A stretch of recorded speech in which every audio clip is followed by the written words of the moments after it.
Hello, and thank you for joining us. This is No Soundbites Allowed, and I am your host, Michael Voss, the political dragon, speaking to you from our offices in Bronx, New York, on October 23rd of 2022. It's approximately 3:30 in the afternoon, and we wanted to speak about something that I think is very important. Since the creation of books, the elites and politically ambitious have used communications and technology to grow and maintain their power over the masses. In America, that may be best seen in the resurgence of the Disinformation Governance Board, a form of a ministry of truth, although this time with less transparency than had been seen previously. Why is it back? Why is it coming back now? We'll speculate on all of this in just a moment, but first we do want to mention, if this is the first time you're seeing our channel, we welcome you. We thank you for being part of our audience.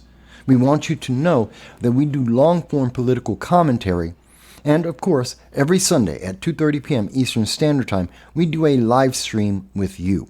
We reach out on all the social media that the internet overlords will allow to be able to hear what you have to say from anywhere in the world, because we believe in the First Amendment. We believe in your right to free speech, because you have a voice in the things that are affecting us all.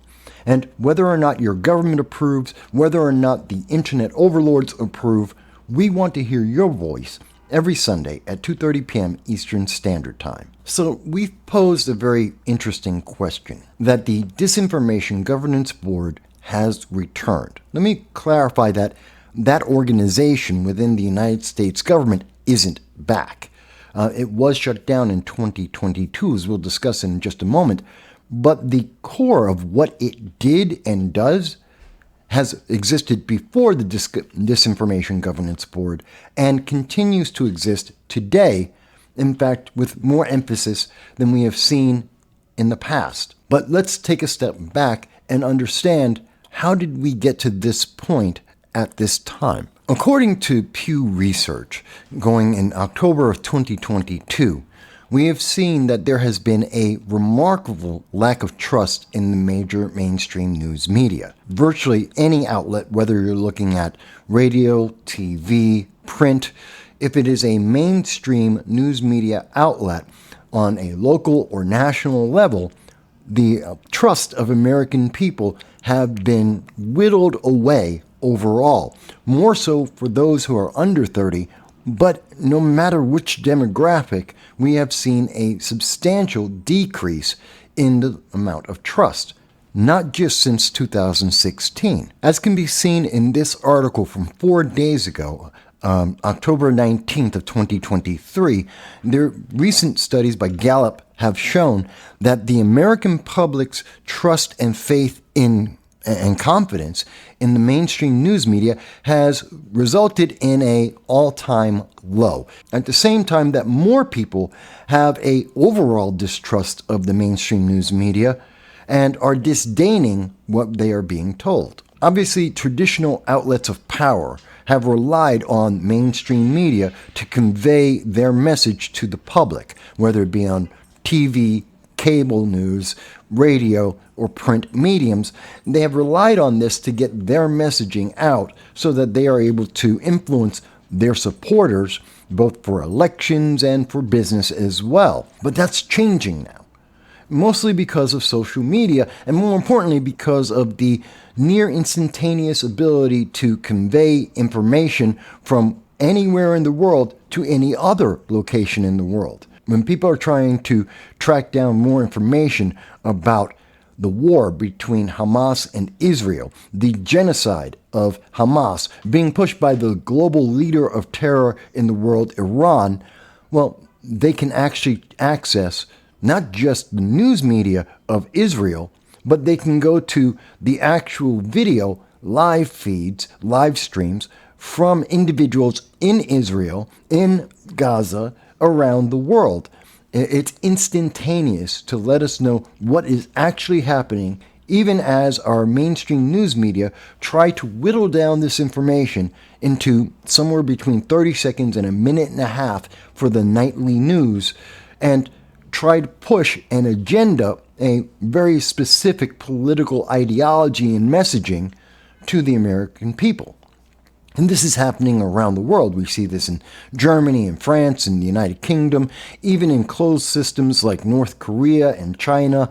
We see this same kind of attempt to manipulate the information that is available around the world and instantaneously to every individual in the world to portray a very specific agenda, a political or national agenda to the masses. Because information is now so ubiquitous and so easy for individuals to receive, news media and media in general have relied more and more and have become more and more partisan in their approach. We see this from Disney, we see this from many of the games manufacturers, Hollywood. We see this in all forms of media, that they have become more and more partisan as people become less and less supportive of the mainstream messaging that they have been receiving. And we see this with social media as well, looking at Facebook, YouTube, all the major internet social giants. They have restricted more and more voices to be able to tailor a very specific partisan ideology so that people who otherwise would not get that same input, that same partisan messaging, are still getting that to be able to support those political and ambitious elites in their attempt to grow and maintain power. And of course, that has resulted in censorship and suppression. This is something that is not new. We've been talking about this for many, many years. You can see and go back, we've had many articles talking about censorship and suppression, not just on YouTube and Google, but on Facebook, on Amazon, on all forms of social media that is available. And we have shown over and over again how these suppression tactics, these oppressive attempts to ostracize voices that are unapproved, have been affecting the American people and those around the world. In fact, what we have seen most recently has been a movement towards what we have heard from the Democratic Socialists of America, as spoken by their cheerleader, Alexandria Ocasio-Cortez, the representative from New York, who famously or infamously went on to 60 Minutes and stated to the world that the new approach was about feelings, about your truth, not the truth. In fact, she's well known and famously quoted that the empirical, mathematical, semantic truth is not nearly as important as the relative and subjective personal truth. These are her words. We've all heard them, and we have seen that ideology, that messaging, transfer itself not just to high schools and colleges, but in every form of media that is available. We've seen this in newspapers, in television shows, in cable news, in movies, in video games.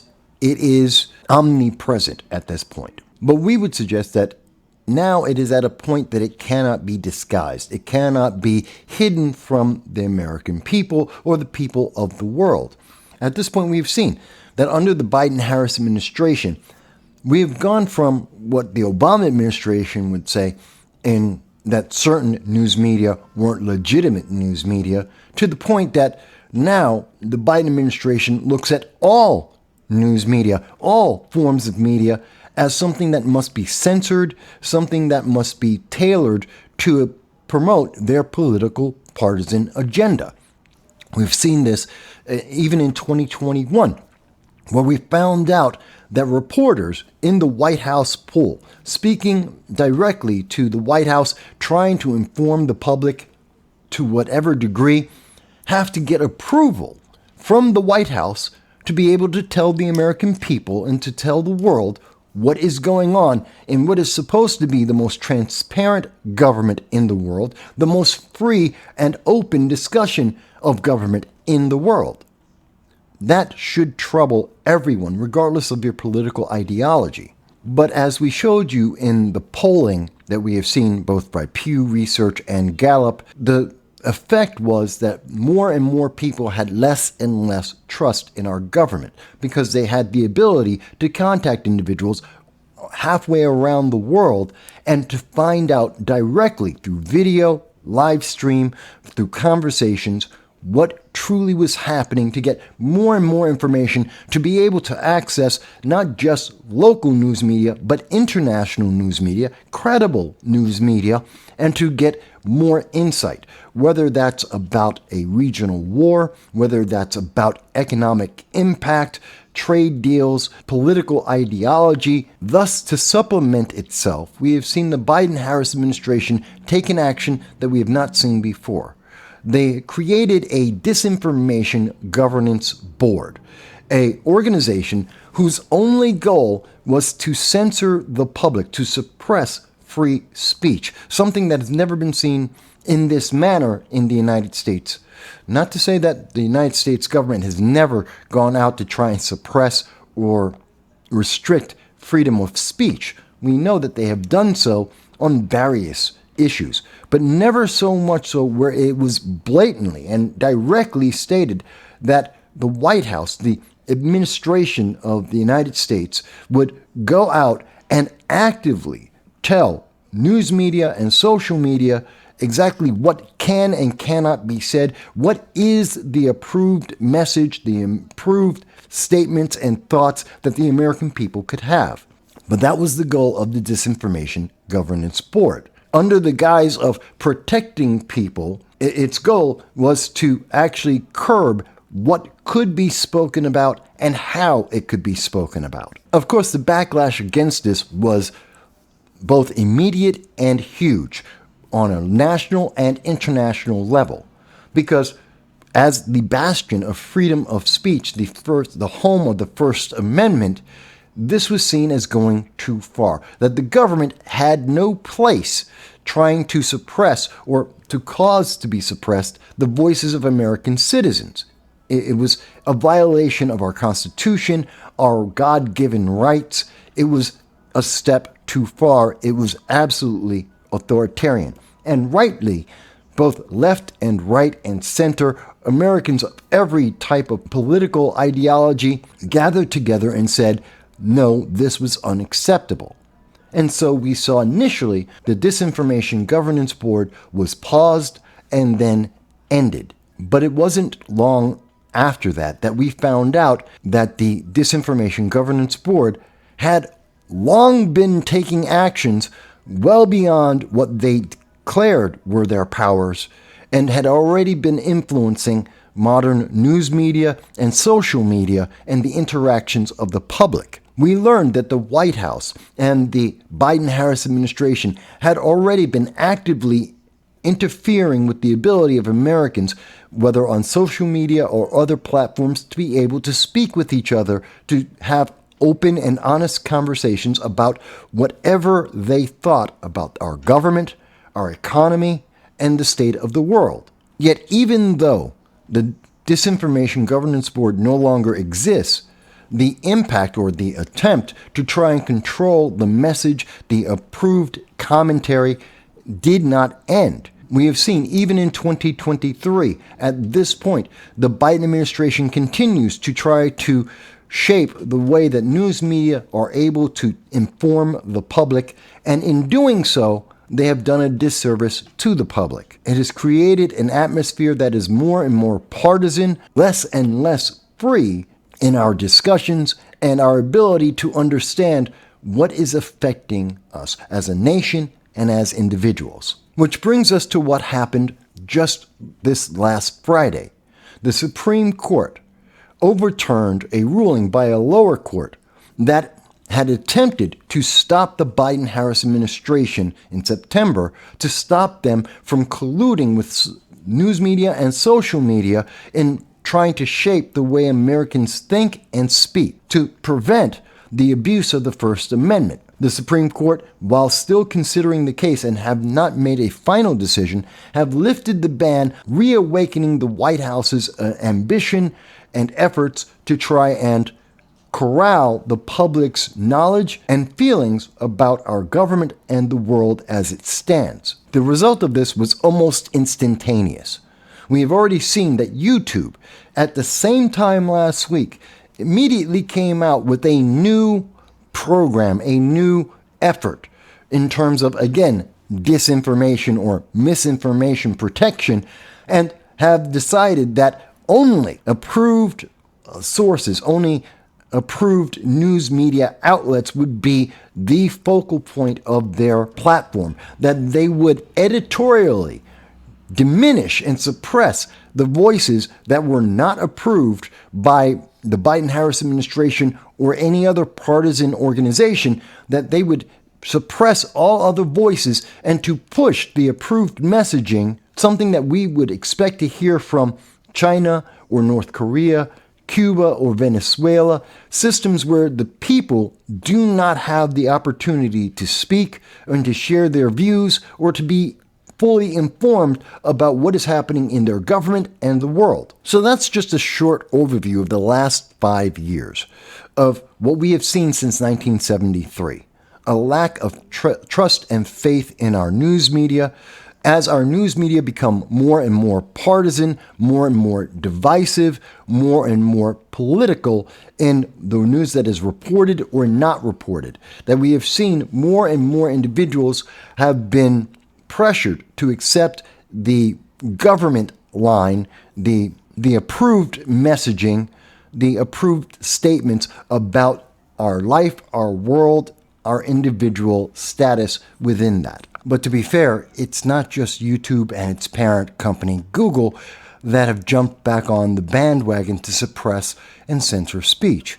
This is something that's been going on for many, many years and is being done by the New York Times. We've seen it done by CNBC. We've seen it done by ABC News, as well as the major social media outlets. In fact, we've even seen it go so far as to take place on Capitol Hill in congressional hearings where we saw Democrats try to censor and then suppress free speech in congressional hearing testimony. But again, our focus is the most recent testimony, the most recent development, which is, of course, that now that the White House has once again been able to openly collude with social media and the mainstream news media, we've seen Facebook and its parent company Meta jump on that same bandwagon. This isn't just the majors like Ben Shapiro or Steven Crowder or the Lotus Eaters that are being suppressed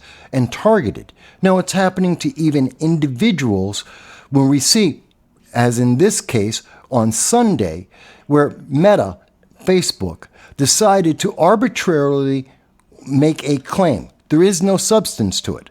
There is no group that is identified as having been having their content in any way copyright infringed. There is no claim of what time this occurred, how it occurred, who it offends. No, Facebook on its own decided that it would arbitrarily and very vaguely make a claim against free speech, that they would arbitrarily say that something wasn't newsworthy, that it was not accessible to people all around the world, simply because of their particular partisan view. Now, you may say, well, how can you substantiate that? They have no facts. They made no claim of any factual evidence. Instead, they engaged in a harassment campaign, a campaign that has been happening dozens of times over multiple years. The goal, it would appear, is just to harass and cause someone to give up, to silence their voice, to have their freedom of speech chilled, simply because Facebook doesn't want the conversation to occur. And of course, once Facebook, Meta are confronted with their lack of substance, with the lack of any validity on their claims, they rescinded instantly. Why was that the case? Because they knew it was not meant to be a protection, but rather a punishment.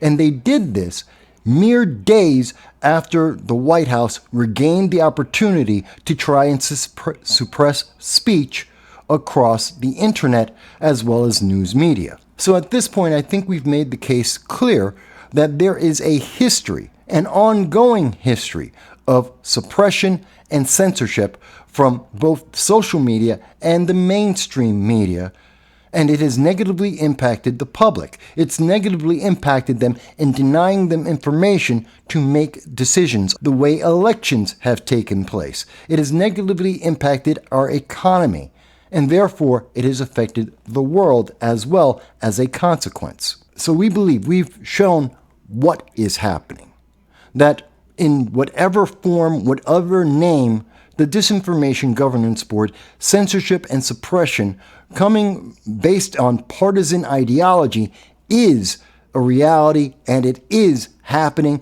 And now that it has been given the green light to go ahead, it has reignited its efforts to do so, to create that suppression, to create that censorship. The question that's before us is why? Why would this happen, not just on the major influencers, as they are sometimes called, but on all political commentary, large and small? I think that is answered in part by the timing of it. We are entering the phase of politics where most people tend to pay attention. Just before the 2023 elections, which are more local, but more importantly, at a time where we start to see individuals establish themselves and take the lead in various races for 2024, in terms of congressional races, in terms of the presidential race. And I believe that is the key factor here, that being ahead of the curve before the unofficial start of the 2024 election season, which would be approximately January, spring of 2024, that we are seeing elements of the partisan, political, ambitious ideologies to step forward and to try and suppress voices ahead of time, to deny the public the opportunity to be well informed and to make a decision based on that information. Some may say, well, that's misinformation. What about misinformation or disinformation? Well, first we must say, who is defining that? Who is defining misinformation and disinformation? As we have seen with the Hunter laptop, with much of the information about the Biden family financial records, looking at even beyond that, the vaccine, where we were initially told a series of so-called facts. Getting the jab prevents transmission. It would prevent you from becoming ill. It would prevent death. Were proven to be false. That none of these claims were in fact true. And that the Hunter Biden laptop did exist. The files on it are credible and real. That the finances are muddled at the very least and questionable at even a glance of the information. So I think the reason why this is happening now, why we have seen the White House jump in with pool with both legs, because they want to get ahead of the curve. They want to control the messaging, and in doing so, to be able to fortify the 2024 election, much like we saw in the 2020 election. Something that was only revealed to the public after the fact, that a shadow cabal of individuals in social media, in news media, in entertainment, colluded together with partisan ideology to fortify, as they say, the election to ensure an outcome that benefited them and their goals. And I think we are facing that same kind of scenario now, where we are seeing the preparation and the activation of fortification once again.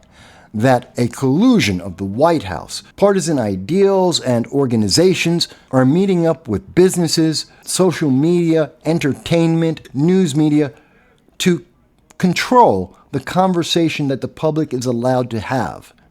In 2020, the American public were denied the opportunity to ask questions of Joe Biden about his plans for international policy. Since that time, 30,000 of Americans have been abandoned in Afghanistan, Ukraine, Sudan, and now in Israel. Americans are being tortured in Afghanistan at this moment by ISIS and Al-Qaeda. At this moment, Americans are being held hostage as human shields by Hamas. We are seeing the militarization of the Southeast Asia, of the Middle East, of Western Europe. Would this have happened if the American people were not subject to the fortification, the suppression and censorship, the collusion of certain agents in denying the American people information and the ability to openly have conversations about that information? This is a big deal, and I know many won't notice it. They'll watch football or other forms of entertainment.